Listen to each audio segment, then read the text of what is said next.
Hi hello Saujna Salman ఛానల్కి స్వాగతం అండి. నేను ఈరోజు సంగటి ఎలా రెడీ చేయాలనేది చూపిస్తాను. ఆంధ్ర స్టైల్లో ఎలా రెడీ చేసుకోవాలి, దీనికి కాంబినేషన్గా ఆంధ్రాలో ఎలాగైతే మనము రుద్రకారము ఇది చేస్తారో అది కూడా చూపిస్తాను అనమాట.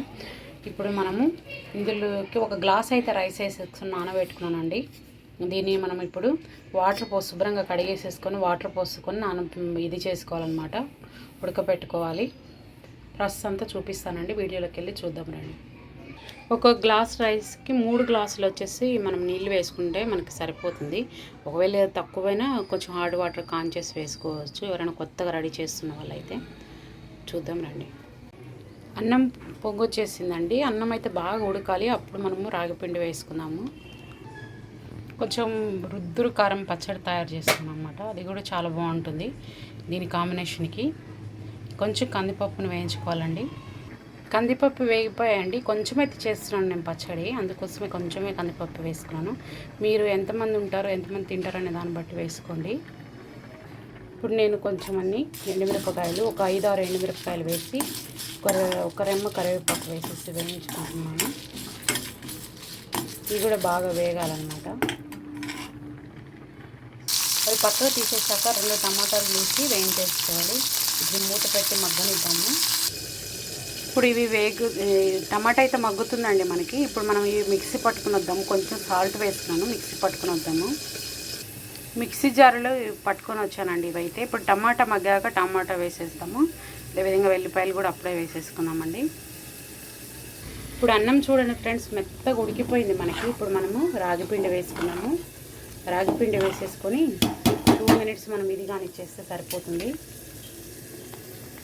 రాగిపిండిని ఇట్లా పల్చగా వేసుకోవాలండి. అప్పుడు వేసుకుంటే ఏమవుతుందంటే మనకి పిండి ఉండలు కట్టకుండా ఉంటుందన్నమాట. ఇప్పుడు ఒక 5 మినిట్స్ వరకు మూత పెట్టేద్దాము. మూత పెట్టేసి ఆ తర్వాత 5 మినిట్స్ తర్వాత తీసి మనము కలుపుకోవడమేనండి.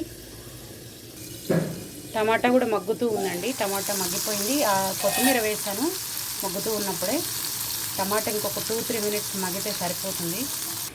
వెల్లిపాయలు అయితే వేసుకున్నానండి. నెక్స్ట్ మనము టమాటా కొత్తిమీర మగ్గింది కొంచెం చల్లారాక వేసేసుకొని పట్టుకుందాము. కొంచెం చింతపండు 2 రెక్కలు కూడా నానబెట్టానండి, అది కూడా వేస్తాను. ఇప్పుడు మూత తీద్దాం ఫ్రెండ్స్. మనం రాగిపిండి అయితే ఉడికిపోయింది. ఇప్పుడు మనము కలుపుకోవాలన్నమాట. దీన్ని మన తెడ్డితోని కలుపుకోవచ్చు, లేకపోతే చాలామంది దగ్గర ఒక మినప రాడ్లు టైప్ ఉంటాయి, వాటితోనైనా కలుపుకోవచ్చు. నా దగ్గర అయితే ఇలాగ ఉందండి తడ్డి. ఇది మనము తాటి తెడ్డు అనమాట. ఇది తాటి చెట్ల దాని నుంచి తీసిన తెడ్డు అనమాట. ఇది చాలా ఏళ్ళ నుంచి మా అత్తమ్మ టైం నుంచి ఉందండి. ఇదే రన్ చేస్తున్నాను నేను, అప్పుడప్పుడు చేస్తూ ఉంటాం కదా. దీన్ని మళ్ళీ శుభ్రంగా కడిగేసి ఎత్తి పెట్టుకోవడం. దీంతో ఇప్పుడు మనం మంచిగా ప్రాపర్గా కలుపుకోవాలండి. కాళ్ళ మధ్యలో పెట్టుకునే కలుపుకోవచ్చు, లేకపోతే మీకు ఎలా వీలుంటే అలా కలుపుకోండి. నేనైతే కాళ్ళ మధ్యలో పెట్టి కలుపుతాను. ఇప్పుడు కలిపి మీకు చూపిస్తానండి. నేనైతే ఇలాగ కాళ్ళ మధ్యలో పెట్టేసుకొని ఇలా పట్టేసుకొని కలుపుతున్నాను అనమాట. ఇది స్పీడ్గా కెలకాలండి, ఎందుకంటే మనకి ఉండకట్టే ఛాన్స్ ఉంటుంది కాబట్టి త్వరగా కెలకాలి అనమాట. కలిపేసుకోవాలి. ఇలా మెత్తగా బాగా కలిపేసేసుకోవాలండి. ఒక 2 మినిట్స్ మరలా మనం మూత పెట్టేసి మరలా గ్యాస్ మీద పెట్టాలి, సిమ్లో పెట్టి. అది దమ్ అయితే మంచిగా ఉంటుందండి. ఇంకొకసారి కూడా చేసుకోవచ్చు అనమాట ఇలా కలిపే ప్రాసెస్. నేనైతే ఒక్కసారి చేస్తున్నాను, ఈ మెదుపు ఉంటే సరిపోతుంది నాకు, కాబట్టి నేనైతే ఒకటేసారి చేస్తున్నానండి. అంతే ఫ్రెండ్స్, చాలా సింపుల్గా మన సంగటిని రెడీ చేసుకోవచ్చు అనమాట. ఇలాగ మనము ముందుగానే ఒక బౌల్లో వేసుకొని ఉండలు కట్టేసుకొని పక్కన పెట్టేసుకున్నాం అనుకుంటే ఇంకా అలాగే ఉంటాయి. లేదు మాకు మెల్లగానే చేసి తింటాము అనుకుంటే నో ప్రాబ్లం, వదిలేసేయచ్చు. ఇప్పుడు మనము దీని అంతటిని క్లీన్ చేసుకుందామండి. ఒక తడి వాటర్ పెట్టేసుకొని వాటర్ తోటి మనం ఉండలు కూడా కట్టేసుకోవచ్చు అనమాట ఒకటేసారి. నేను ఇంకొంచెం సేపు దమ్ అయ్యాక ఉండలు కడతానండి. మనకి ఇప్పుడైతే సంగటి రెడీ అయిపోయింది. నేను ఇప్పుడు టమాటాని వేసేసి పట్టేస్తాను. ఇలాగ పచ్చడి కూడా పట్టేసానండి. దీంట్లోకి నేను చింతపండు నీళ్ళు వేసాను. జస్ట్ చింతపండు 2 రెక్కలు నానబెట్టుకున్నాను అని చెప్పాను కదా, అది కూడా వేసుకున్నాను.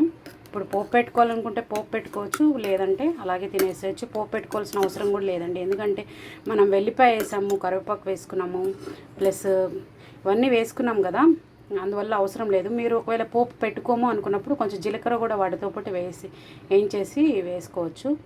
నేనైతే ఇంక ఇలాగే తాలింపు పెట్టుకున్న తింటామండి. అంతే ఫ్రెండ్స్ ఈరోజు వీడియో.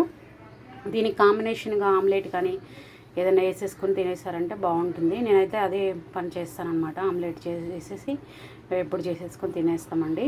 అప్పుడప్పుడు ఇలాగ తింటూ ఉంటాము. ఒక మంత్లీ వన్స్ అని ఒకసారి తింటూ ఉంటాము. అంతే ఫ్రెండ్స్ ఈరోజు వీడియో కానీ మీకు నచ్చినట్లయితే లైక్ చేయండి ఫ్రెండ్స్, షేర్ చేయండి, సబ్స్క్రైబ్ చేసుకోండి. థ్యాంక్ యూ ఫర్ వాచింగ్ అండి.